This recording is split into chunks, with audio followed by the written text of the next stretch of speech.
अस्सलामुअलैकुम क्लास, कैसे हैं आप सब। उम्मीद करते हैं आप सब खैरियत से होंगे। क्लास 5 आज मैं आपको आपके उर्दू के चैप्टर चोर की दाढ़ी के तिनके के हवाले से बताऊंगी। एक दफ़ा किसी गांव में एक बूढ़ा ज़मींदार अपनी बेटी के साथ रहा करता था। उसे अपनी बेटी से बेहद मोहब्बत थी।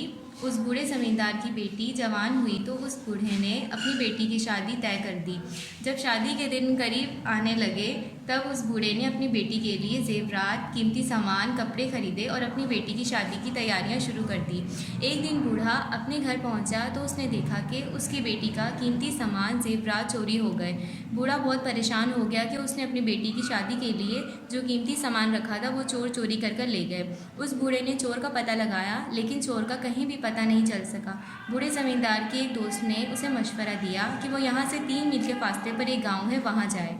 वो बूढ़ा वहाँ चला गया ताकि उसे कोई ना कोई हल मिल सके। वो बूढ़ा अपने दोस्त के कहने पर उस अक्लमंद बुजुर्ग की खिदमत में हाजिर हो गया। उस बूढ़े ने उस अक्लमंद बुजुर्ग को तमाम मामला सुनाया। उसने अपनी बेटी की शादी के लिए जो जहेज़ जमा किया था वो चोर चोरी कर ले गए थे। बूढ़े की कहानी सुनने के बाद उस अक्लमंद बुजुर्ग ने बूढ़े से कहा कि तुम अपनी बेटी की शादी की तैयारी करो। बूढ़े ने कहा मेरे पास पैसे नहीं थे, जो पैसे थे सब चोरी हो गए। उस अक्लमंद बुजुर्ग ने कहा मैं तुम्हारी मदद करता हूँ। फिर अक्लमंद बुजुर्ग ने अशरफियों से भरी हुई थैली उस बूढ़े को दे दी। उस बूढ़े की बेटी की शादी का दिन आ गया और तमाम रसूमात अदा हो गई। उस अक्लमंद बुजुर्ग ने उस बूढ़े को मुबारकबाद दी और कहा चोरों का भी पता चल गया है, वो यहाँ शादी में ही मौजूद हैं। चोर किसी दूसरे गांव के रहने वाले थे। चोरों ने सोचा उस बूढ़े के पास बहुत पैसा है। उन्होंने दोबारा चोरी करने का सोचा।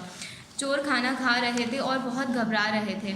उस अक्लमंद बुजुर्ग ने पहचान लिया कि ये लोग ही चोर हैं। उस अक्लमंद बुजुर्ग ने कहा चोर की दाढ़ी में तिनका। उस अक्लमंद बुजुर्ग की वजह से वो चोर गिरफ्तार हो गए और उस बूढ़े ज़मींदार की बेटी के तमाम जेवरात वापस मिल गए।